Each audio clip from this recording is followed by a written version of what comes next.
In this video, I'm going to be talking about what a good stop loss is. So, right here we see prices formed a inversion failure gap, and let's say we were to enter at the bottom of the failure gap, and then we would want to put our stop loss at a point where the idea of the inversion failure gap would be invalidated.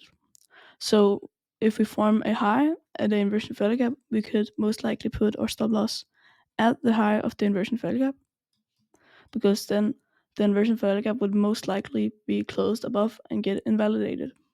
Or we maybe could put our stop loss at the highest of closed candle of the inversion failure gap, but that would be a more strict stop loss. And if you were to put that, you would most likely expect, if price were to overlap the inversion failure gap, then it would also go up to this high up here.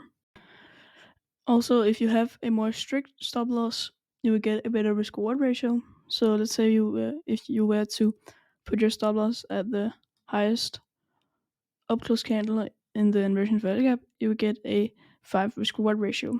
But if you were to put your stop loss at this high up here of the inversion value gap, you get a 2 risk reward ratio. So that's the difference in having a more strict stop loss.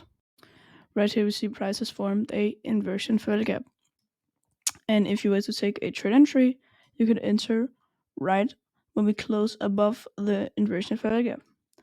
And then you can maybe put your stop loss at this low right here. But then if you were to maybe use standard deviations on this leg down here, the manipulation leg,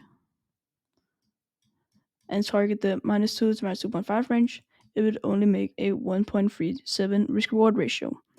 And personally, I want at least a 2 risk reward ratio. So then I would move my stop loss to a place where I think the inversion failure gap would most likely be invalidated. And that is the low right here of the inversion failure gap. So maybe price can stop me out and then move higher, but I will bet on the price would most likely, if it goes down here, also go down to this low right here and invalidate the inversion failure gap. So then we want to target the -2.5 range of this manipulation leg, and that will give me a 2.44 risk reward ratio, which in my opinion is good enough for a good trade entry. Right here we see price has taken out sell side liquidity, and then we have formed data highs because there were news this day up here. So then we see price makes a inversion failure gap, as you see right here. So then we make a retracement down into this inversion failure gap. So if you were to take a trade entry, you could long right here, and then you could put your stop loss at the bottom and target the data highs up here. But that wouldn't make a good risk reward ratio. So in that case, we could move the stop loss up to the inversion failure gap lowest opening, and that would eventually create a 2 risk reward ratio. And as we see, price even goes further up. So you could also use your standard deviations up here, and then maybe target the -1 to -1.5 range, which would create a good risk reward ratio. Of course, it would have more risk targeting the standard deviations, so in my opinion, it would most likely be best to target these data highs, as it is a good liquidity pool. So if price were to come down to low of the inversion value gap, or this opening of this downward candle, we most likely also wanted to see price come down and take out these lows. But in this case, that didn't happen. As we see, price came up and took out the data highs. We could also go up to the 5-minute and see how price took out the standard deviation -1 to -1.5 range. And we also can see how price moved fast down, took out the sell side liquidity, and then started to move higher. So right here we see price moves with a lot of momentum through this failure gap, creating a inversion failure gap. So in this case, as we see there's a lot of momentum, I would short right when price moves through the value gap, creating a inverse value gap at the close right here, and then put my stop loss maybe at the high of the inversion value gap.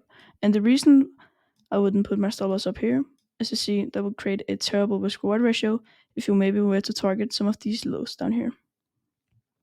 As you see, right here, only a 0.6 risk reward ratio.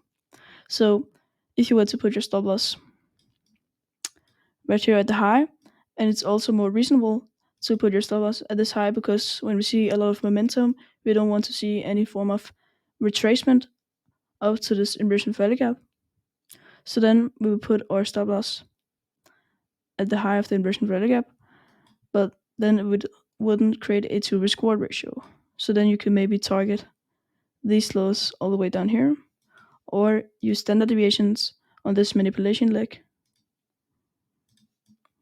And as you see, the minus 2.5 range aligns perfectly with this low down here. So also, if you were to put your stop loss up here, as you see, that would only create a 1.3 risk reward ratio. So a example of a trade I wouldn't take because of a bad stop loss, as you see right here, we make a close below this inversion value gap down here. And if you were to short and put your stop loss at either this high or the high of the inversion value gap, we would think the trade would get disrespected, and then target, let's say, these lows, it would create a 0.5 risk reward ratio, which is not very good. And also, if you were maybe to target these lows down here, it would only create a 1.4 risk reward ratio. And the same if you put your stop loss at the high of the inversion value gap, right here, it will create a 1.7 risk reward ratio, which is still not good enough. So in this scenario, I wouldn't take a trade entry. So that was it for this video on how a good stop loss placement could look like. So if you liked this video, please like and subscribe.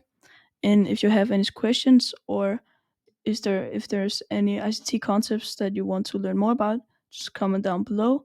And also, if you'd like to engage with other traders, you can join my Discord, link in the description. It's totally free.